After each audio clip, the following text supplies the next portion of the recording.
Florida.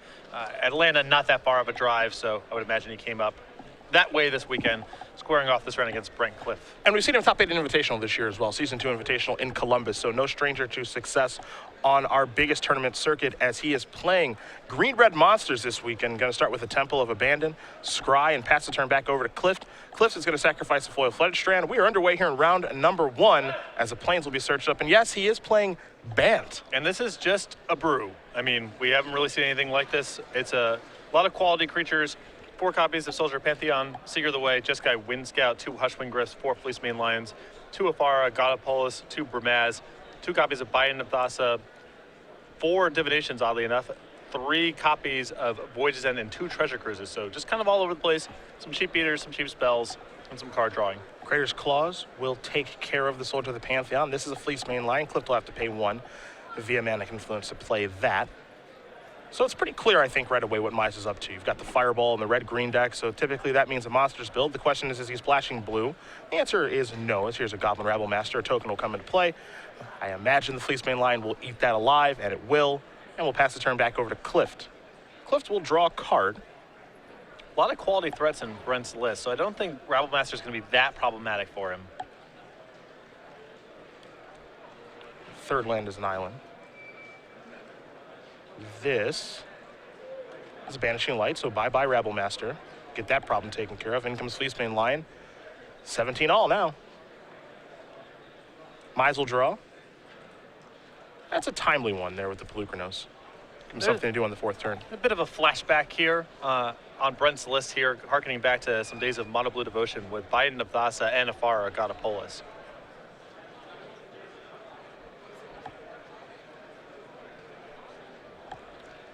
But this is just a straight-up brew. I love a brew. It's a good way to start the day. Land number 4 is Manic Influence. Mize deciding if he wants to play the Rabble Master in his hand or perhaps the Pelucranos. Looks like he's going to go with the Rabble Master, so there's a Goblin token.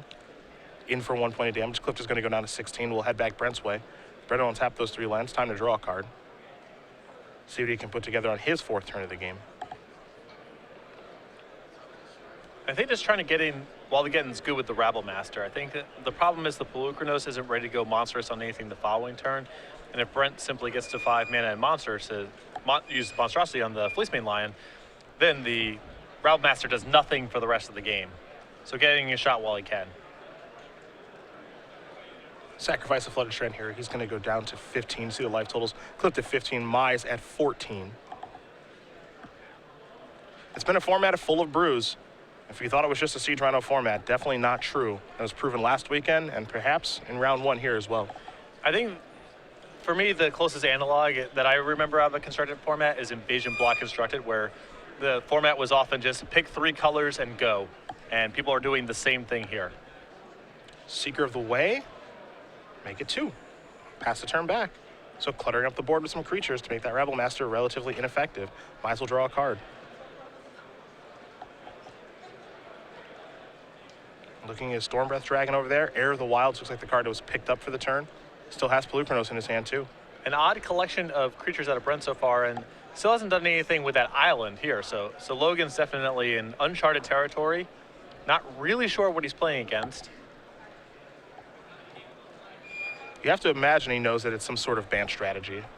But what are the blue cards? What is the composition of his deck? Exactly. No clue. No clue.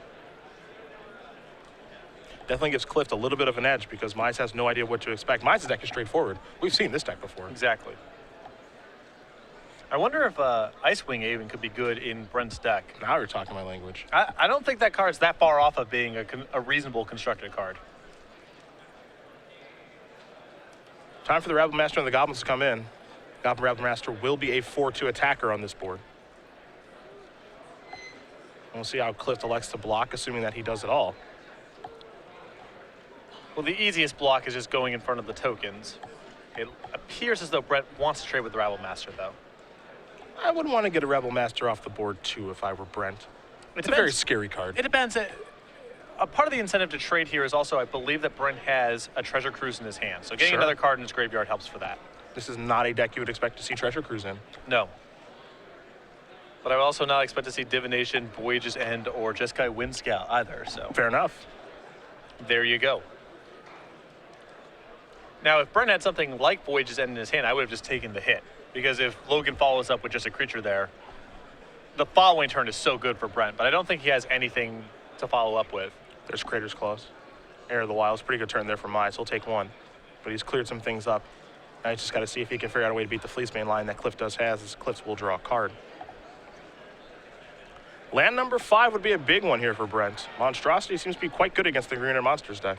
He definitely is. Though, the other line he can take care of if he doesn't have land number 5 is he can attack with the Fleecebane Lion. Most likely Logan blocks, and then the Treasure Cruise is very discounted. Brent may be able to Treasure Cruise this turn and follow up with a play. 3 mana, so time for a divination. A Treasure Cruise, beep, beep, beep. So we'll delve some things away. We're not supposed to see this today. It's supposed to be tomorrow. Yes, I think you'll still see a little bit of this today. It's Some Saturday play? Yeah. It's more of a dig through time format. Legacy more of a Treasure Cruise format. Yeah. Cliff will just pass the turn back. His line's back on defense. Mize going to untap. We'll see if land number 5 comes rolling off. No, just a Lightning Strike. Though that's still pretty good. It's an answer to that Fleecebane line that's in play. And I like getting it off the board right now, as land number 5 is pretty dangerous for Logan. The ground gets pretty well locked up. He's definitely got some decisions here. I mean, Pelucranos versus just Lightning Strike. He can curve out, use all of his mana, play the Hydra, or just strike it and get in for 3. The alternate line is, you know, if he plays the Pelucranos and attacks for 3 this turn, most likely Brent doesn't block. The following turn, if Brent commits all of his mana to going monsters with the Fleecebane Lion, well, Logan can just attack with everything, and Brent either takes a bunch of damage or just chump blocks the Pelucranos, and then the Lightning Strike in hand follows it up and kills him. So I think this line of play is probably better. Yeah, you also get that extra point of damage with the Air of the Wilds due to Ferocious too. Yeah. So I don't mind it. This Cliff's going to go down to 10. It also means if Logan draws land number 5 for the Stormbreath Dragon, then he has Lightning Strike left over in his hand to finish off the game. Sure. So a lot of good stuff going on Logan's side of the table.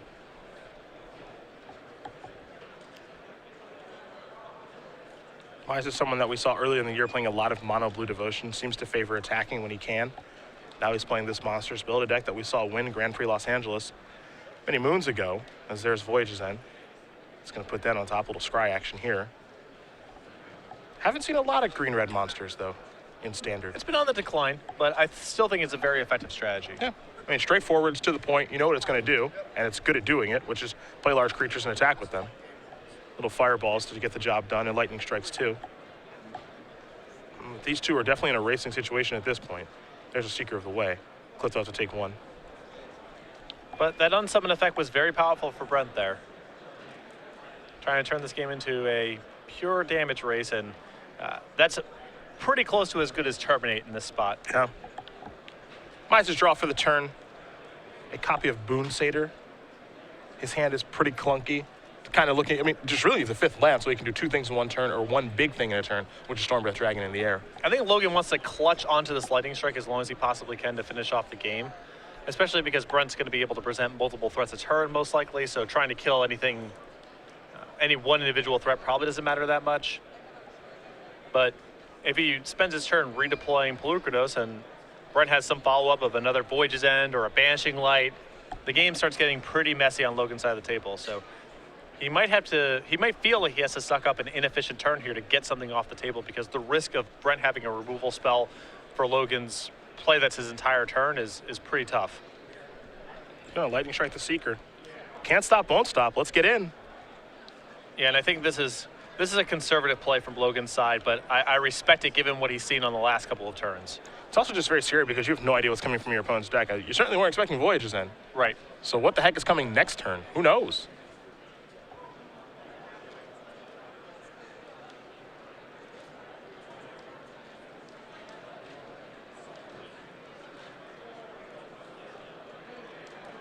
Cliff with land number 5. And that'll turn on Fleecebane Lion. And it will. He's going to go down to 5. Now, will he continue to give the beats is the question. Or will he try to hold the road? He's just going to try to hold the road. With so many cards in hand, I like holding the road. Makes it very easy for Logan here with the Stormbreath Dragon to finish it off. And that's land number 5, which is timely there because Cliff has to go down to 5 Saturate the Monstrosity. Stormbright Dragon's going to get in for 4 no matter what. That'll put him down to 1. 1 creature comes unblocked.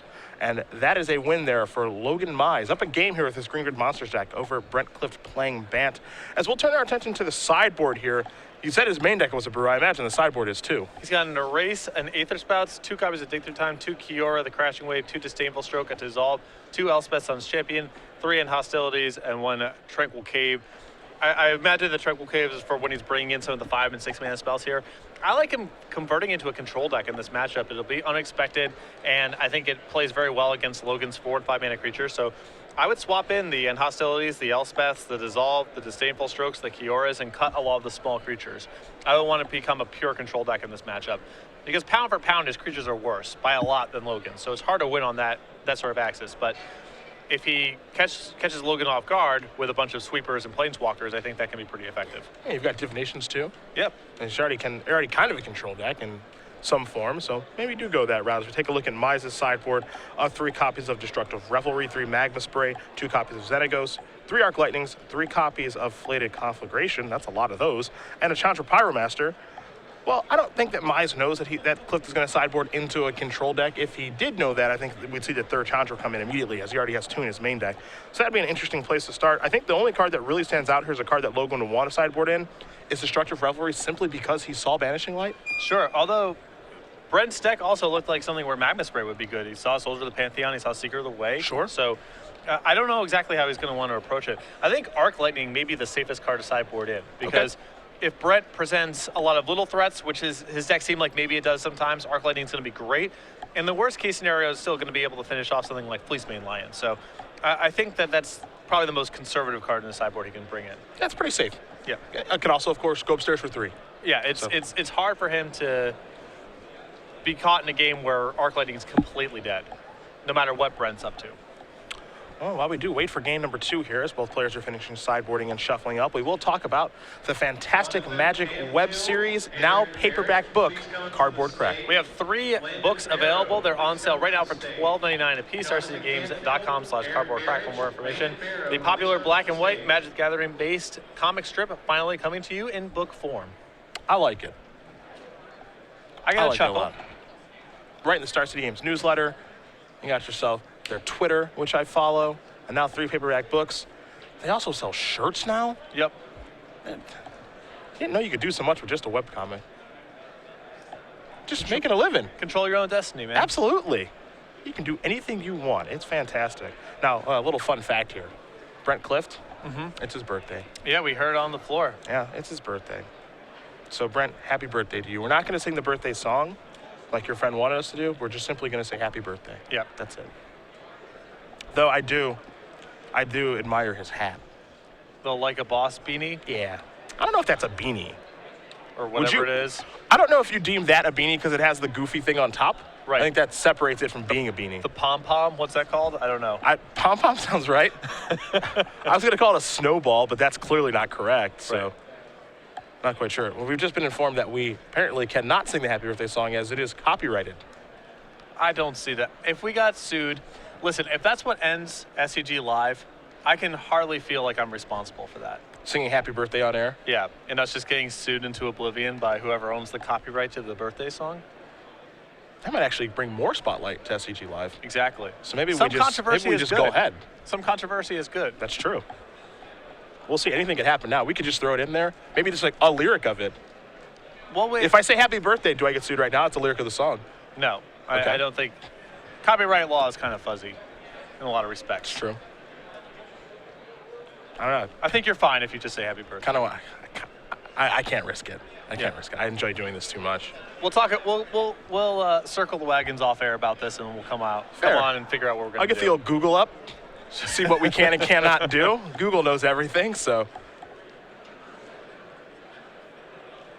I guess I can believe that song is copyrighted. I don't know. Who copyrights it? Who does it belong to? I don't know. Yeah, I have no idea. Look at that. Wow.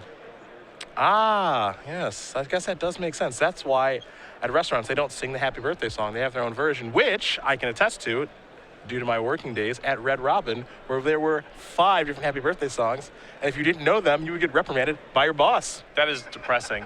Isn't it? That is really depressing. Hey, do you know the third Happy Birthday song? No? Well, go roll some silverware. Wow. How about that? Also, here's a page with the lyrics to the song. Who wrote the Red Robin Probably birthday songs? the Red Robin bird The bird. that walks around. Yeah. Yeah, the big bird. They called it the Big Bird because I'm sure that's copyrighted. Well, no, they did not call it the Big Bird. They did not call it the Big Bird. We called it the Big Bird, but you can't call it that. Yeah, that's already a thing. Yeah. So you can't call it that. You want to talk about getting sued into oblivion. They do have some good birthday songs, Red Robin. I will give them that. That was one of the finer moments of my job. We need to come up with a bet where if you lose, your cost is performing one of the all 5 of the Red Robin birthday Whoa, songs. okay, first of all, I'm not going to perform all 5 because I only knew 3. I was one of the people. No wonder it didn't pan out there for you. I was one of the people being reprimanded at Red Robin for that. An Elvish Mystic here to start. A couple of Temple of Enlightenments here for Brent. Let's see what the foul play is going to be here for Mize, since he does have a little bit of mana acceleration. And I wouldn't be surprised if Brent has gone into the full swap for this game. I wouldn't be surprised either. It seems like the perfect matchup to become an End Hostilities control deck. At the very least, he gets to catch him off guard this game, Yep. right? There's an Air of the Wilds after the attack with the Mystic. Clipped is down to 19. That's land number 3. No green mana just yet. A Divination would be beautiful this turn. It appears that Brent has Dissolve in hand too, so I do believe he's gone and made the swap. Pass the turn back. Over to Mize. Mize will draw. Wooded Foothills is what he's found.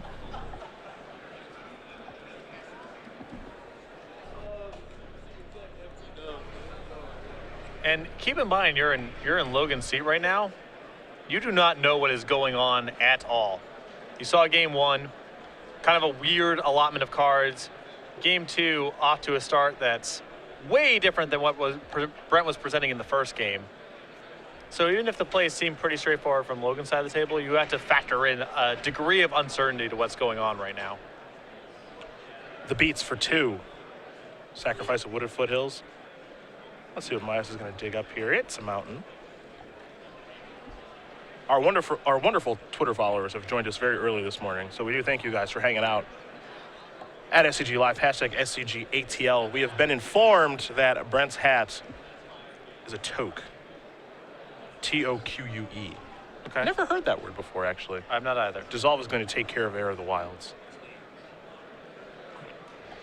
Now there's another one. You can't stop them all. And I think now that Logan has got hit with a Dissolve on a pretty anemic threat, it would not surprise me if he played right into the jaws of an End Hostility. He might not respect that Brent has a sweeper here if he was willing to counterspell that. And if that's the case, Logan might lose everything if Brent can find 5 lands in End Hostilities. There's land number 4 to Tranquil Cove. Gain a little bit of life here. What do we see now? Divination. Logan just says, sure. What do I care? Keep on generating cards at random and casting them, I suppose. Yeah. Mize going to draw a mountain for the turn. See his hand, Lightning Strike, Boon Satyr over there. There's also a Fanatic of Xenagos. That's a mountain. Yeah, he will not see End Hostilities coming, I imagine, if it does show up. There's a Fanatic. Time for a little tribute.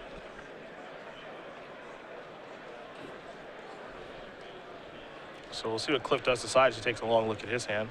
Being informed right now, Patrick, that the copyright is held by Summy Company for the birthday song. It expires in 2030. Okay. That's a lengthy copyright. Copyright's going to last for a while.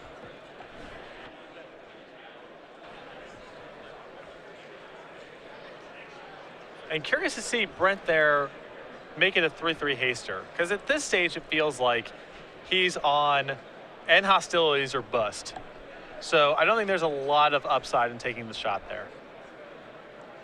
He's down to 7, and I'll tell you, if he has 5th land plus End Hostilities, this game probably goes his way. But I think he would have cast it by now if he had it, so I'm led to believe that he doesn't. Well, Logan's hand is Lightning Strike plus Boon Satyr, so Brent is not out of the woods just yet. Yep. There's Bramaz. And this is not going to be enough. No. Unless he has a 2-mana spell over there in some fashion, you know, a Last Breath or something like that, and Mize just drew another copy of Lightning Strike. So if Clift ever reaches for that flooded strand, it's bad news. Mize with a little bit of a shoulder shrug says, yep, I'm getting in with everybody. I'm feeling pretty safe. There's a block. Gotta have to do something. Looks like 5 damage is gonna come across. A lightning strike's gonna make it 8. That's more than 7. Clift is gonna take a look at his hand. He's gonna extend it. Logan Mize is gonna win this match over Brent Clift. 2-0. And for number 8 on our Season 4 leaderboard, his Green Red Monsters deck gets him off to a nice start. I liked Brent's